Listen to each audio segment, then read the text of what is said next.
Ladies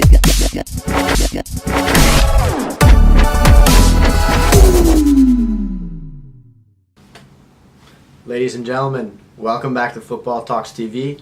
I'm your host Amir Selenia. It's been a minute. I've missed you. I hope you've missed me. We've got lots of footy to talk about, so without further ado, let's get at it. Heading into this international break, we find three of the world's biggest clubs in absolute crisis. Real Madrid, Manchester United, and Bayern Munich are all heavily speculated with having their managers getting fired. That's inconceivable to think of. So, without further ado, let's get cracking. Let's start off with the defending Champions League winners in Real Madrid. Mr. Julen Lopetegui inherited the helms at Real Madrid after Zinedine Zidane left. And to say that this season has been a disappointment so far is very much so an understatement. Real Madrid have gone 4 games without a win, or even better yet, a goal. That's ridiculous. 4 games without a goal. 6 hours and 49 minutes of football has passed since Real Madrid were last able to score. That last happened when Mr. Asensio put one in the back of the net against Espanyol, and Real Madrid chalked up a 1-0 victory. Since then, it's been a nightmare situation. Let's talk about why Real Madrid is struggling. Injuries can often make or break a team's season, and Real Madrid are very hard done so far. Isco had appendicitis. He was out for a month. I believe he recently resumed training once again, but that's not the only injury I want to talk about. Of Real Madrid's starting 11, Dani Carvajal and also Marcelo have had a very unlucky start to the season. Both fullbacks are out, and you may be asking, hey Amir, what's the issue about Real Madrid not being able to score? Why are you bringing up fullbacks? Well, there's a very simple stat that I want to prove here, is that Marcelo and Carvajal have been particularly big losses for Real Madrid because of their attacking contributions. Marcelo has the second most key passes per 90 minutes for Real Madrid. Carvajal so far ranks 7th in that exact same category. That's one issue that's affecting Real Madrid's form. Another, and the biggest one of all, is the departure of Cristiano Ronaldo. In the last 5 games, Real Madrid has scored 1 goal. In the last 5 games for Juventus, Cristiano Ronaldo himself has scored 4 goals and chipped in with another 4 assists, okay? There was always going to be a bit of a hangover with Ronaldo leaving, Zidane leaving, but when you lose your all-time leading goal scorer, you're going to have troubles putting the ball in the back of the net. Especially so when the player you're looking to trust your entire club's fortune in is an injury-prone superstar in Gareth Bale. So we talked about why Real Madrid is struggling. This all being said, a lot of these injuries are out of Lopetegui's hands, okay? What is in his hands, though, is how this team has gone about conducting their transfer business in the past window leading up to this season. No big player aside from Ronaldo left. However, what did happen is Real Madrid lost Kovacic. Kovacic is enjoying a great season so far at Chelsea, but Kovacic was very much so involved in that first team squad. When Luka Modric or Toni Kroos retired, Kovacic would come in. Luka Modric has had a phenomenal past few months, won the Champions League, led Croatia to a World Cup final, phenomenal player, was ranked as the best player of the year when he won the best award, but he is looking very tired. He's 33 years old. Rust is a big thing, especially in a team's midfield, which is the driving heartbeat of any successful team. Coupling in, Ronaldo left. Real Madrid have been ravaged by injuries. No transfer signings have come in. Lopetegui is in a very rough spot. When you're a team that's fresh off another Champions League winning season, sitting 4th in your league is not acceptable. What makes it worse is that the gentleman that Lopetegui reports to directly is Mr. Florentino Perez, and as we've seen, he has very little tolerance and patience for his team's lack of success. If you're struggling, you're out of there, and that's why I rank him number 1 of these 3 managers who's most likely going to get the boot. Now that we've talked about Real Madrid, let's talk about Bayern Munich. Niko Kovac is the head coach of Bayern this season.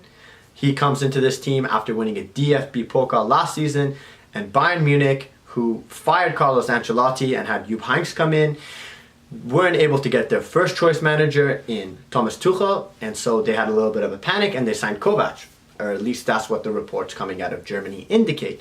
So, this all being said, how is Mr. Kovac doing so far? Not great. Bayern are currently sitting 6th in the Bundesliga heading into this international break. They're winless in 4 games, and most recently they were defeated at home by a score of 3-0. At home again, I can't stress this. The Allianz is an incredible arena, and for Bayern to lose at home 3-0 against Mönchengladbach is a bit of a disaster. One of the apparent issues that a lot of Bayern fans are taking into note with here is that Bayern Munich head coach Niko Kovac is doing a lot of rotation amongst the starting 11 and a lot of consistent tweaks to the formations that he's using. In fact, in the last 5 games Bayern Munich have played, there have been 5 different lineups and 5 different formations that are being tweaked around. So, that's a little bit of a troubling statistic. In fact, only 2 players in Joshua Kimmich and Manuel Neuer have started all 7 league games as expected heading into the season. So what's going on here? Are people outraged? You bet. Why is Kovac doing so much? Why is he consistently changing the formation and the lineup and tweaking things every game when Bayern have such a great squad to begin with? Well, the answer is very simple. Bayern are just old. They have the oldest average age squad in the Bundesliga this season. Bayern are getting old. The stats show this, their performance against Ajax and Mönchengladbach show this, but what have they done to address this issue? They made only one signing in the transfer window, and that was when they signed Goretzka on a free.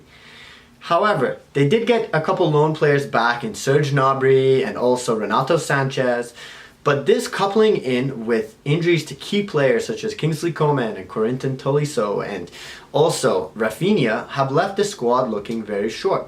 The lack of transfer activity, coupled with the shortage of successful youth products in recent years, has left the squad looking short. This all being said, another thing that certainly hasn't helped is Manuel Neuer's dip in form.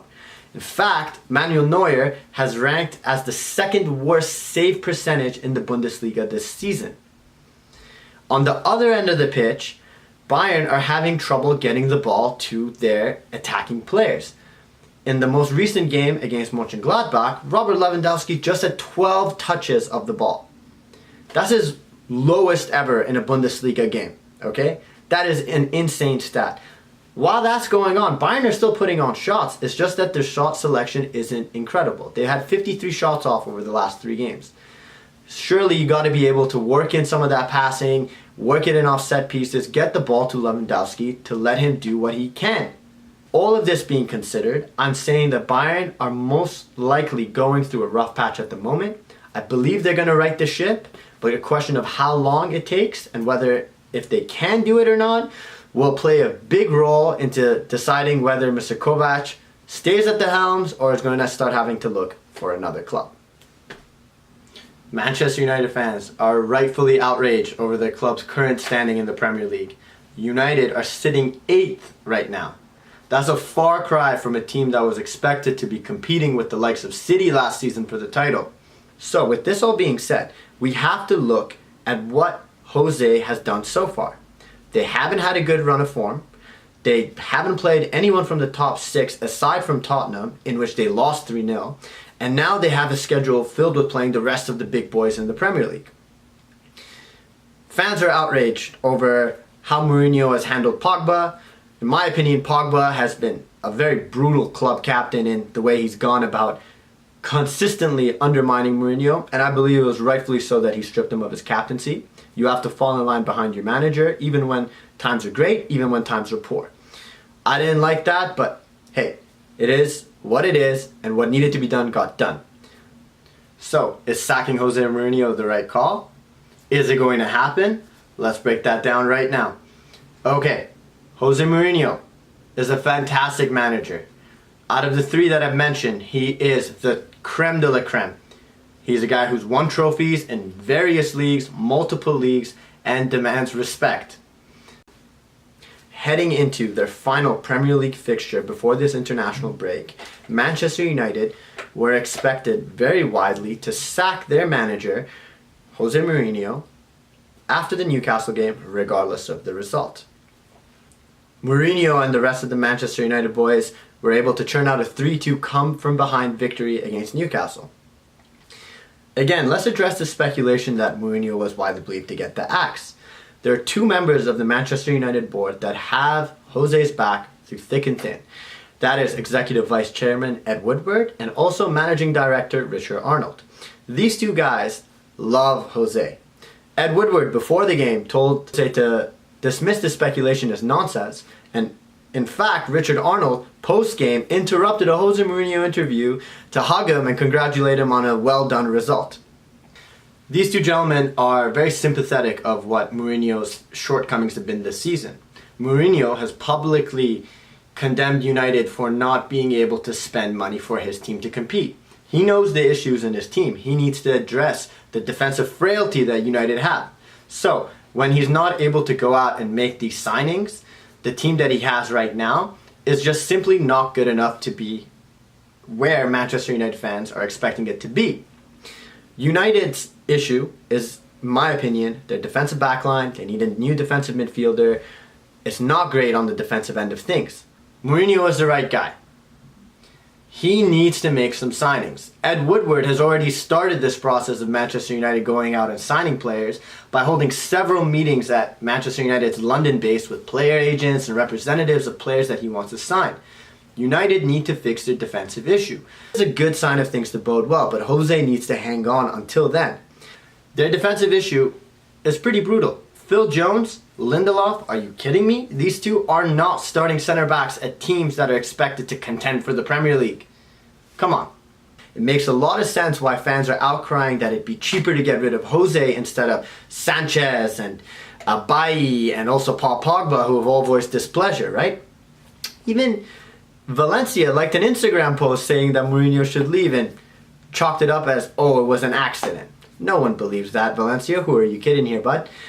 Anyhow, Jose Mourinho is the best man for this job that's available. Mourinho is the best manager United can get, even if they fire him. Zidane is available, Conte is available, but neither of these two managers is going to be able to come in and fix this United squad at the moment. Especially not Zidane. He was very fortunate of what happened to Real Madrid. The speculation came and went. Jose Mourinho registered his 79th win out of 131 games as Manchester United manager, giving him a 60.3 success rate as a United manager. That even bests Sir Alex Ferguson's win rate of 60.1, which then again Sir Alex Ferguson did throughout a 27-year career. In Manchester United, Jose Mourinho is the man I believe that United should trust, and hopefully things can start turning out for the better, especially for your United fans. Thank you for joining us. I hope you guys all have a wonderful time. If you have any discrepancies, let us know in the comments. I'm always down to banter. Cheers.